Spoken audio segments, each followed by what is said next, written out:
Ladies and gentlemen, it's time for me to absolutely blow your socks off because today is going to be a glorious day because we're going to be absolutely breaking the game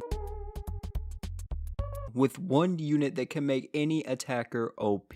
And who am I talking about here? Am I talking about some super limited crossover unit? No, I'm talking about Daki.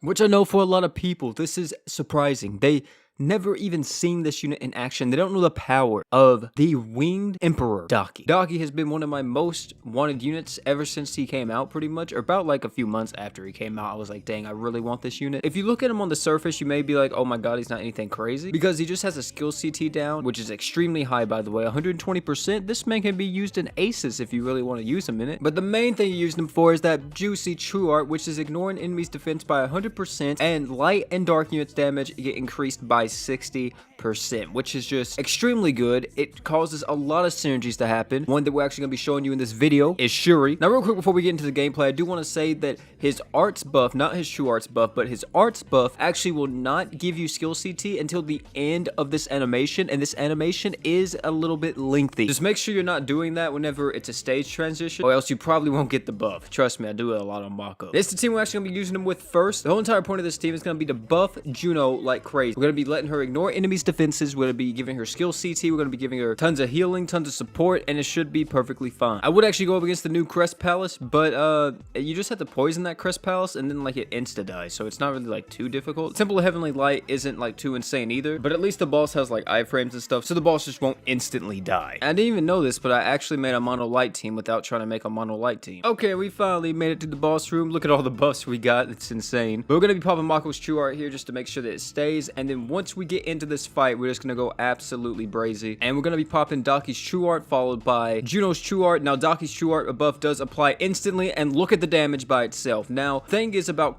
ignoring defense compared to crit chance is that ignore defense does not give you the bonus damage that crit chance does, because of course you're doing a critical hit compared to just you ignoring the defense. But ignore defense is practically almost just as good or even better on some units. Look at what's happening here, right? Like, it is just an absolute murder in this boss fight. We actually may die here. I misused Juno's True Art, but I think we should be fine, maybe, hopefully, please. But here we go again. Juno's True Art gonna go off, and Juno's just gonna hit everything. And look at her, she's just hitting super freaking hard, plus she's getting a damage buff because of damn, and we all die.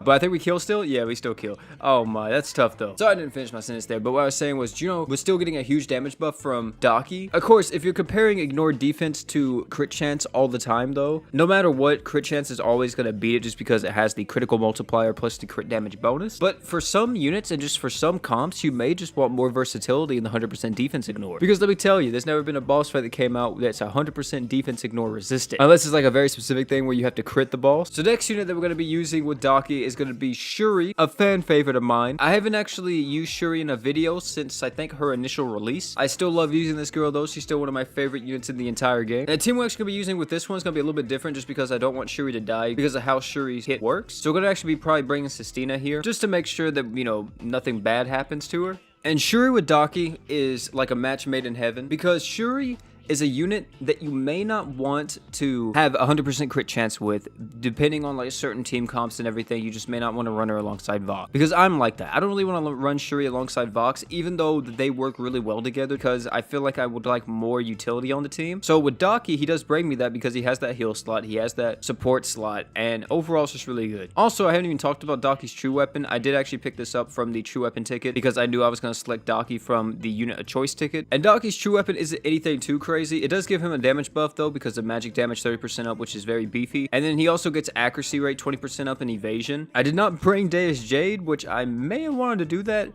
just because I really don't want to die in this fight. But maybe it'll still work out. Maybe everything will be okay. To be honest though, I may have actually needed a Serpa here because I don't know if Mako can just solo art gauge. But either way though, here we are in the final fight. Now, the one thing to note here is that we actually do not have that big of a damage buff, or not damage buff, my bad, accuracy buff, due to us losing a Serpa, and a Serpa actually had our Pronimios on her. Plus we had Juno on the team, which by herself she gets tons and tons of extra accuracy and damage and all that type of shenanigans. But really the thing is about this team, we only need to hit her once while she's in this barrier, and she's like gonna take extreme amounts of damage. So let's see if we're able to break the barrier here, please. Can someone break the barrier before Shuri hits? She already hit, god dang. But let's see here, Shuri's already stacked like quite a bit, so we're gonna try to slow her down a little bit, and then use this, and let's see if Shuri can hit. Let's see how much damage she does, and boom. Oh my god, I fucking love this unit, dude. Just like the biggest freaking hit ever. Like, Shuri just, oh my god. The only thing that sucks about Shuri is, of course, you know, her third eye really doesn't last for too long compared to like other ninjas. But then again, like, I think Shuri, the reason why they did that is because Shuri's like the most broken ninja out of all of them. Here we go, back into third eye. We're gonna get that arc gauge back really fast. We're gonna pop this, make sure that we don't die. Okay, we're gonna pop this again just because I'm scared, and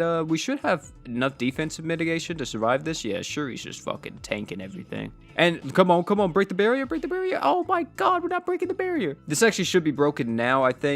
Pretty sure. Yeah, broken barrier. We're gonna pop this, see if we can get some damage resist down, and oh my god, I'm telling you, I love using this girl. My god, she's so much fun. But as you saw there, pretty much Daki works with anybody. Of course, I did use him with a light and dark attacker just to kind of give you an idea, but Daki can work with pretty much anyone. Anyone that doesn't have like innate crit chance, he's gonna work with. The reason why I say that is because you don't really want to have 100% defense ignore while you already have someone on the team that's doing, you know, crit chance. But yeah, Daki is an insanely fun unit to play around with, an insanely fun unit to use with other units. Pretty much this guy works with anyone that has a high multiplier that may not want crit chance. But hey man, that was Daki. Guy's insanely fun to use alongside other characters. He made sure he hit extremely hard, and I really am going to try this man out again in Mines and see how well he is in Mines, because I heard a lot of people talk about the man's just broken in there, and he's really good alongside other damage dealers, especially whenever you maybe don't want to use your Vox, or whatever the case may be, or maybe you won't have a Vox, so you may want to go with someone else. And Daki is amazing for that. He's definitely a very good change of pace compared to like